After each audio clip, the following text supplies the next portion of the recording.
اپنی ایک بیٹی کا نکاح آپ کے ساتھ کر دوں اور اس شرط پر کر دوں کہ آپ 8 سال تک میری خدمت کریں گے، اور اگر 10 سال کرتے تو یہ اور زیادہ بہتر ہے، لیکن 8 سال تو آپ کو کرنا ہی کرنا ہے۔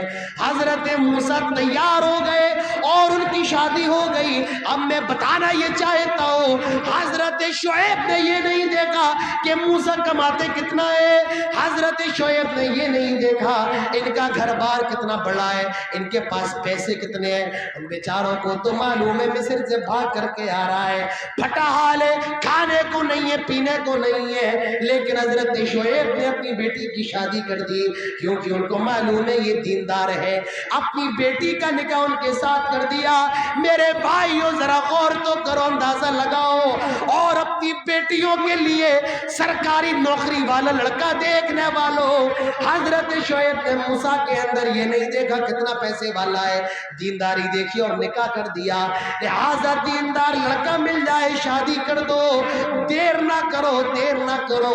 میرے بھائیوں، اسلام نے عزت کی بڑی حفاظت کی ہے، اسی لیے فرمایا شادی کے اندر تاخیر نہ کرو۔ ہمارے مذہب کے اندر تو اتنی انسانیت ہے، ایک لڑکا جو ولد الزنا ہے، زنا کے ذریعے پیدا ہوا ہے، اس کو بھی سماج کے اندر رہنے کا حق ہے، اس کو بھی دنیا کے اندر آنے کی پوری اجازت ہے۔ ایک عورت اللہ کے نبی جناب محمد رسول اللہ صلی اللہ علیہ وسلم کی خدمت میں حاضر ہوئی اور کہنے لگی طہرنی یا رسول اللہ، اے اللہ کے رسول مجھے پاک فرما دیجئے۔ وہ زنا کر کے آئی تھی، اے اللہ کے رسول مجھے پاک کر دیجئے۔ آپ نے فرمایا جا جائیے، کیسی بے کی باتیں کر رہی ہے؟ کہنے لگی اللہ کے نبی کیا میرا معاملہ مائز کی طرح سمجھتے ہیں؟ آئے اللہ کے نبی میں نے زنا کر لیا ہے، زنا کا صدور ہو گیا ہے، آئے اللہ کے نبی میں دنیا کی سزا تو برداشت کر لوں گی لیکن جہنم کی سزا برداشت نہیں کر پاؤں گی۔ طاہرنی یا رسول اللہ، آئے اللہ کے حبیب مجھے پاک فرما دیجئے۔ آپ کی نگاہ پڑتی ہے اس عورت پر، آپ فرماتے ہیں آئے خاتون تیرے پیٹ میں ایک جان پل رہی، ایک بچہ پل رہا ہے، زنا تو نے کیا ہے لیکن اس بچے کا کیا قصور ہے؟ جب تک وہ بچہ پیدا نہ ہو جائے، دنیا کے اندر نہ آ جائے، دنیا کے اندر وہ اپنی آنکھیں نہ کھول لے، جب تک میں تیرے معاملے میں کوئی فیصلہ نہیں کر سکتا ہوں۔ جب یہ بچہ پیدا ہو جائے، جب تیرے پیٹ میں پلنے والا حمل پیدا ہو جائے تب آنا۔ یہ عورت چلی جاتی ہے، جب کچھ مہینوں کے بعد اس کا بچہ پیدا ہو گیا، یہ عورت دوڑ کر کے اللہ کے نبی کے پاس آئی، اس کا بچہ اس کی گود میں، کہنے لگی آئے اللہ کے نبی دیکھیں اب تو یہ میرا بچہ بھی پیدا ہو گیا ہے، طہرنی اب مجھے پاک فرما دے۔ اللہ کے نبی کہتے ہیں آئے غامدیہ اس بچے کو تیری ممتا کی ضرورت ہے، تیرے دودھ کی ضرورت ہے، میں اس بچے سے اس کا بچپن نہیں چھین سکتا ہوں جب تک یہ روٹی کھانے کے قابل نہ ہو جائے اور تیرا دودھ نہ چھوڑ دے تب تک میں تیرے معاملے میں کوئی فیصلہ نہیں کر سکتا ہوں۔ حدیث کے اندر آتا ہے جب وہ بچہ روٹی کھانے کے لائق ہو گیا اور اس نے دودھ پینا چھوڑ دیا، یہ عورت اللہ کے نبی کے پاس تشریف لائی کہ اللہ کے نبی دیکھے اب تو یہ بچہ دودھ کو چھوڑ چکا ہے اور یہ روٹی کھانا شروع کر چکا ہے، اب تو مجھے پاک فرما دے۔ آپ نے اس عورت کے معاملے میں فیصلہ کر دیا۔ میرے بھائیوں، ہمارا مذہب تو وہ مذہب ہے جو دنیا کے اندر ایک ولد الزنا کو بھی آنے کی اجازت دیتا ہے، اگر وہ حافظ قرآن بن جائے، اگر وہ عالم دین بن جائے تو آپ کی جامع مسجد کے اندر نماز پڑھانے کو اس کو پورا حق ہے، وہ آپ کے جامع مسجد کے اندر نماز بھی پڑھائے گا، خطبہ بھی دے گا، جیسے سماج کے اندر لوگ رہتے ہیں اس کو بھی پوری عزت کے ساتھ سماج کے اندر رکھا جائے گا، اس کو وراثت سے بھی محروم نہیں کیا جائے گا۔ ہاں یہ الگ بات ہے باپ کی وراثت سے نہیں بلکہ ماں کی وراثت سے اس کو حصہ دیا جائے گا۔ تو ذرا اندازہ تو لگائے، غور کرے، اسلام انسانیت کا مذہب ہے، اسلام وہ مذہب ہے جو ولد الزنا کو بھی دنیا کے اندر آنے کی پوری اجازت دیتا ہے۔ اب مجھے بتاؤ اسلام دہشت گردی کا مذہب کیسے ہو سکتا ہے؟ مجھے بتاؤ اسلام یا آتنکواد کی تعلیم دینے والا مذہب کیسے ہو سکتا ہے؟ ارے ہمارا مذہب تو وہ مذہب ہے جو ایک نفس کا قتل، ایک جان کا قتل، پوری انسانیت کا قتل قرار دیتا ہے۔ اللہ تعالیٰ فرماتا ہے من قتل نفسا بغیر نفس او فساد فی الارض فکأنما قتل الناس جميعا۔ میرے بھائیو، آج ضرورت ہے ہم لوگوں تک اسلام کی تعلیم پھیلائیں، لوگوں کو بتائیں اور اسلام کے بارے میں لوگوں کو جانکاری دیں۔ اسلام تو امن کا مذہب ہے، اسلام تو شانتی کا مذہب ہے۔ یہ آیت یاد کر لو۔